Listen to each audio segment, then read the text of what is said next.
ನಮಸ್ತೆ. ಇಂದಿನ ಯುವಕರಲ್ಲಿ ಈ ಒಂದು ಸೆಕ್ಸ್ ಸಮಸ್ಯೆ ಅಥವಾ ಅದರ ಆಸಕ್ತಿ ಯಾಕೆ ಮೂಡ್ತಾ ಇದೆ ಅಂತಂದರೆ ಇತ್ತಿನ ಅವರ ಊಟೋಪಚಾರ ಆಗಿರ್ಬೋದು, ಆಹಾರ ವಿಹಾರ ಆಗಿರ್ಬೋದು, ಇವೆಲ್ಲ ಬಹಳಷ್ಟು ಸಮಸ್ಯೆಗಳಾಗ್ತವೆ. ಇನ್ನೊಂದು ಮುಖ್ಯ ಕಾರಣ ಏನು ಅಂತಂದರೆ ನಮ್ಮ ಪೂರ್ವಜರು ಏನು ಮಾಡ್ತಾಯಿದ್ರು ಅಂದರೆ ಒಂದು ಅದ್ಭುತವಾದಂಥ ಜ್ಞಾನ ಕೊಡ್ತಿದ್ರು. ಯಾವಾಗ ಮಗು 5 ವರ್ಷ ಆಗ್ತದ 10 ವರ್ಷ ಆಗ್ತದಲ್ಲ, 5 ವರ್ಷದ ನಂತರ ಅದಕ್ಕೆ ಒಳ್ಳೆಯ ಶಿಕ್ಷಣ ಕೊಡೋಕ್ಕೆ ಪ್ರಾರಂಭ ಮಾಡ್ತಿದ್ರು. ಯಾವಾಗ ಉಪನಯನ ಸಂಸ್ಕಾರ ಆಗ್ತಿತ್ತಲ್ಲ, ಆ ಉಪನಯನ ಸಂಸ್ಕಾರ ಆದಾಗ ಆ ಮಗುವಿಗೆ ಗುರುವಿನ ಜೊತೆ ಹೇಗಿರಬೇಕು, ಅಮ್ಮನ ಜೊತೆ ಹೇಗಿರಬೇಕು, ಅಥವಾ ದೈವದ ಜೊತೆ ಹೇಗಿರಬೇಕು ಅಂತ ಈ ಋಣಗಳನ್ನು ಯಾವ ರೀತಿ ತೀರಿಸಬೇಕು ಅನ್ನೋದನ್ನ ಕಲಿಸ್ಕೊಡ್ತಾ ಇದ್ರು. ಆದರೆ ಇತ್ತೀಚಿನ ದಿನಗಳಲ್ಲಿ ಏನಾಗ್ತದೆ ಅಂದರೆ ಯಾರು ಅದನ್ನು ಕಲಿಸ್ತಾ ಇಲ್ಲ ಅಥವಾ ಕಲಿಸ್ತಾ ಇದ್ದಾರೋ ಅಥವಾ ಗೊತ್ತಿಲ್ಲ. ಆ್ಯಕ್ಚುಲಿ ನಿಜ ಹೇಳಬೇಕಂದ್ರೆ ಯಾರೂ ಇದ್ರ ಬಗ್ಗೆ ಬಹಳ ಕಲಿಸ್ತಾ ಇಲ್ಲ.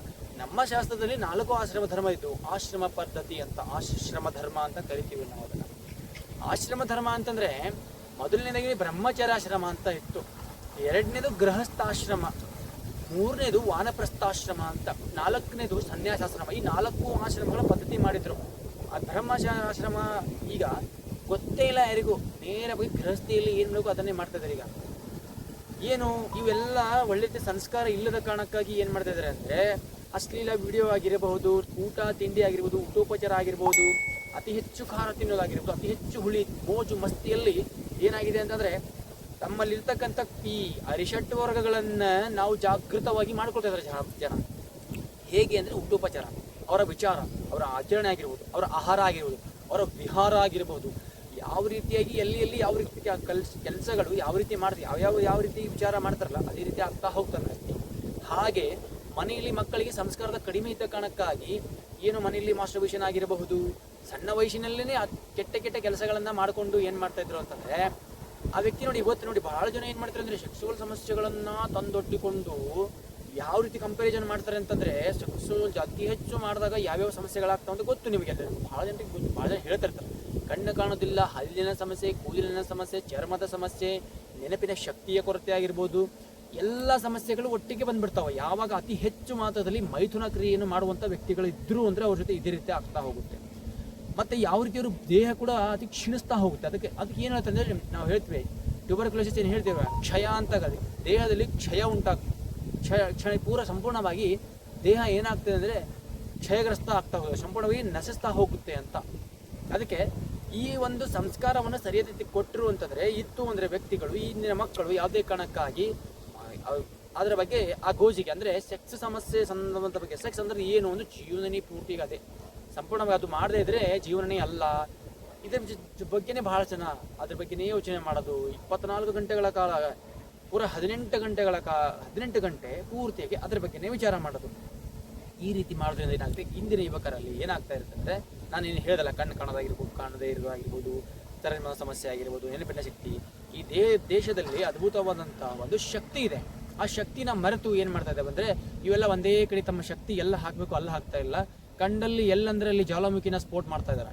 ಅದಕ್ಕೆ ಈ ರೀತಿ ಮಾಡೋದಕ್ಕಿಂತನೂ ನಾನೇನು ಹೇಳ್ತಾ ಇದ್ದೇನೆ ಅಂದರೆ ಶಾಸ್ತ್ರದಲ್ಲಿ ಏನು ಹೇಳಿದರೆ ಬ್ರಹ್ಮಚರ್ಯಾಶ್ರಮ ಅಂದರೆ ಏನು, ನಿಮ್ಮ ಜೀವನದಲ್ಲಿ ಗುರಿಯನ್ನು ಸಂಪೂರ್ಣವಾಗಿ ಮುಟ್ಟೋ ತನಕ ನೀವು ಯಾವುದೇ ಕಾರಣಕ್ಕಾಗಿ ರಾಮಾಯಣದಲ್ಲಿ ನೋಡ್ಬೋದು ಲಕ್ಷ್ಮಣ ರೇಖಾ ಅಂತ, ನಾವೇ ಒಂದು ರೇಖಾ ಹಾಕೋಬೇಕು. ನಮ್ಮ ಪೂರ್ವಜರು ಏನಾದರೂ ಒಂದು ಹೇಳಿದ್ದಾರೆ ಅಂದರೆ ಅದರಲ್ಲಿ ಏನೋ ಒಂದು ವೈಜ್ಞಾನಿಕ ಕಾರಣ ಇರುತ್ತೆ. ನೀವು ಲಕ್ಷ್ಮಣ ರೇಖೆ ದಾಟಿ ಹೋದಾಗ ಏನೇನಾಯಿತು ಎಲ್ಲ ಅಂತ ನಿಮ್ಗೆ ಗೊತ್ತಿದೆ, ಹೇಳೋ ಅವಶ್ಯಕತೆ ಇಲ್ಲ.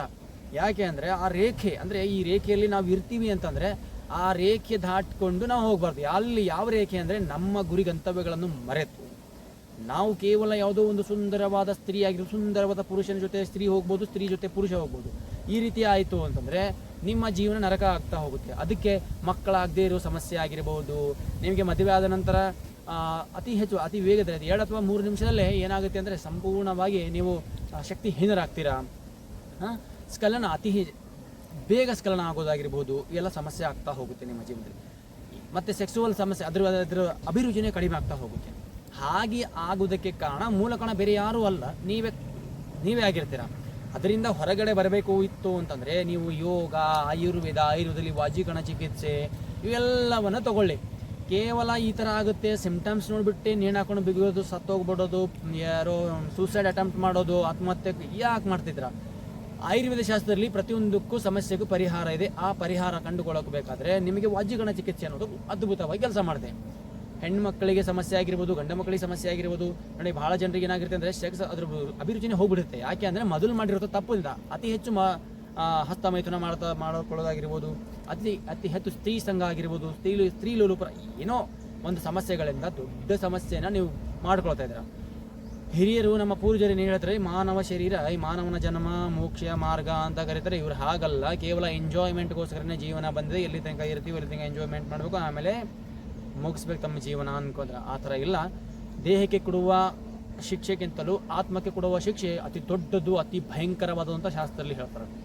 ಅದಕ್ಕೆ ತಿಳಿದುಕೊಂಡು ಶಾಸ್ತ್ರದಲ್ಲಿ ಏನೇನು ಹೇಳಿದೆ, ಹಾಗೆ ಅಂದರೆ ಸಮಸ್ಯೆ ಆಗಿದೆ ಅಂದರೆ ನೀವು ಅಜಿಕರಣ ಚಿಕಿತ್ಸೆಯಿಂದ ಸಂಪೂರ್ಣವಾಗಿ ಗುಣಮುಖರಾಗ್ತೀರಾ. ಮತ್ತು ಅದೇ ತಪ್ಪನ್ನು ಮತ್ತೆ ಮತ್ತೆ ಮಾಡದೇ ನಿಮ್ಮ ಜೀವನದಲ್ಲಿ ಒಂದು ಬೆಳಕನ್ನು, ಒಂದು ಪ್ರಕಾಶವನ್ನು ತೆರೆದುಕೊಳ್ಳೋದಕ್ಕೆ ನೀವು ಮುಖ್ಯ ಕಾರಣ ಇರ್ತೀರ. ನೀವೇ ಸ್ವಯಂ ಆಗಿ ಯೋಚನೆ ಮಾಡಿ ಅದರಿಂದ ಹೊರಗಡೆ ಬರುವಂಥ ಪ್ರಯತ್ನ ಮಾಡಿ. ಎಲ್ಲರೂ ಆರೋಗ್ಯವಾಗಿರಿ. ನಿಮ್ಮ ಆರೋಗ್ಯ ನಮ್ಮ ಮತ್ತು ನಿಮ್ಮ ಕಾಳಜಿ ಅಂತ ಹೇಳ್ತಾ ಎಲ್ರಿಗೂ ನಮಸ್ಕಾರ.